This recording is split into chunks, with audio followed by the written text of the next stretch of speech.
Hey guys, Vardy Runlock here to bring you another Dark Souls 3 lore theory.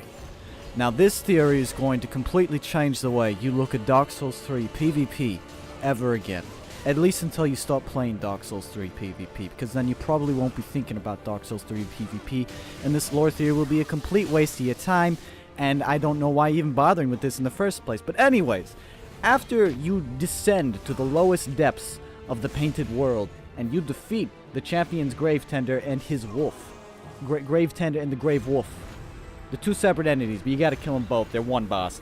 It's weird, don't ask about it. So after you kill those guys, you get the champion's bones. You get his bones. And I read now from the description, the charred but warm bones of a champion. Now, what can we learn about that? Well, we know that these bones, they're warm, and they're charred, and they're of a champion.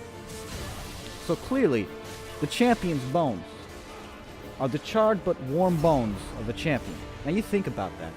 You think about it, you think about what that means. It's pretty cool, right? But it gets better. Long ago, I read, an undead declared a fight to celebrate their undeath, and so to preserve what remained of their souls. Now what can we learn from that line? I think what I'm extrapolating from this is that an undead declared a fight, right? And this was long ago. And they did it to celebrate the fact that they're undead, that they can't die. And that somehow preserves their souls. I think that's what we can learn from this. Yeah, that's a good lesson to learn from that. So to continue onwards. So it was that the undead matches were born. So now we're getting a little bit of story here. There's a verb right here. The undead matches were born. They were born. Think about that language. Why was the word born chosen? Could it be Jason Bourne? Think about it. And I continue. The merit of an undead is measured in deaths. So from this line, I think that we can learn that that the undead, they measure their merit in death. How much they kill, how much they die.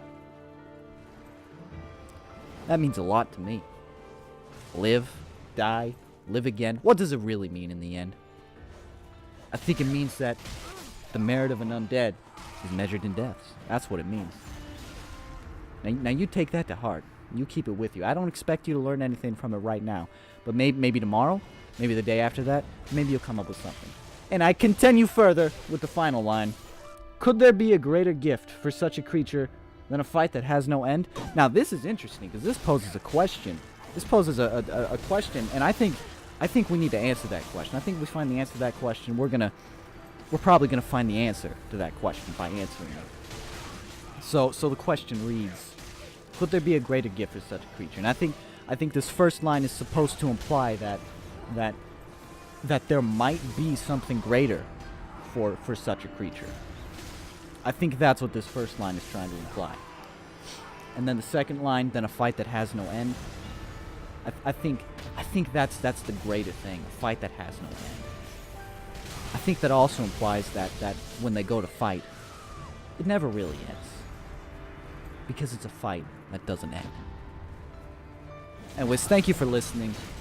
I've been Vardy Runlock.